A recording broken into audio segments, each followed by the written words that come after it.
البغوي في كتابه التفسير عن الضحاك بن مزاحم قال: كانت الأرض في زمان آدم عليه السلام بيضاء مؤنقة، لا يأتي الآدمي شجرة إلا أصاب ثمرة عظيمة، وكان البحر طيبا عذبا يشرب منه كالأنهار، وكان الأسد يمر بالبقر والآدمي فلا يؤذيه. فلما قتل قابيل هابيل شاكت الأشجار ونقصت الثمار وتغيرت الأرض ومن عليها، وقصد الوحش الدواب والإنسان، وصار ماء البحر مالحا زعافا. ما أكرم الخلق على الله إذا هم أطاعوا أمره. هو الذي خلق لكم ما في الأرض جميعا.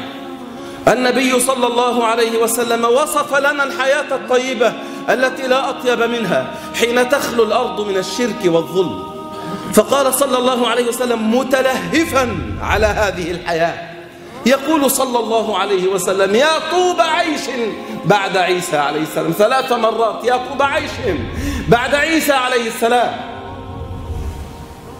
يملأ الأرض عدلا وقسطا كما ملئت جورا وظلما، يقتل الخنزير ويدق الصليب ويبطل الجزية فلا دين إلا الإسلام، ويقاتل عليه فالملة واحدة، ويملأ الإسلام الأرض كما تملأ مياه الآبار. قال صلى الله عليه وسلم: فيؤذن ساعة إذن للسماء فتنزل قطرها المبارك وصيبها النافع، فترسل السماء مطرا عظيما لا يكن منه بيت مدر ولا وبر، حتى تغسل الأرض وتعود كالزلفة البيضاء. ويؤذن للأرض فتخرج نبتها وخيرها العظيم وبركتها الكبرى، وتعود كما كانت قبل ذنوب بني آدم، كما كانت على عهد آدم عليه السلام حين نزل، هيئتها كفاثور الفضة،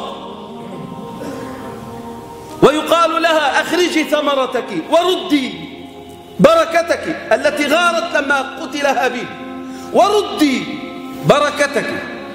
لو أن الرجل بذر حبه على الصفا لأنبت، ثم تقع الأمان في الأرض، ويملأ الإسلام الأرض كما يملأ الماء الإناء.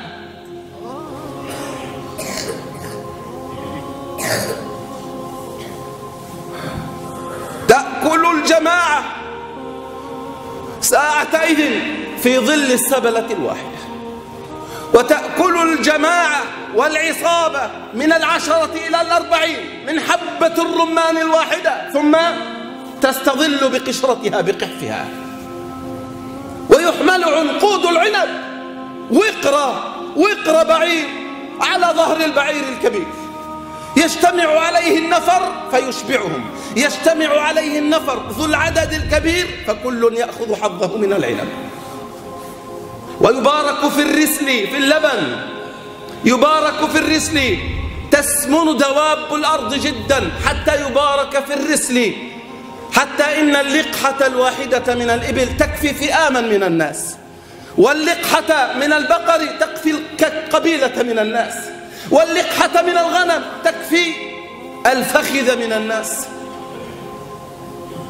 ويقع الأمان حتى يأمن الوحش الناس ويأمن الناس الوحش والسباع والهوام، وتنزع حمة كل ذات حمى، كل ذات سم. ويمر الرجل على الأسد الهصور فلا يضره، ويعبث الصبي بأذنه فلا يهيجه ذلك، والأسد يرعى مع الإبل، والنمار مع البقر، والذئاب مع الغنم كأنها كلبها يحرسها.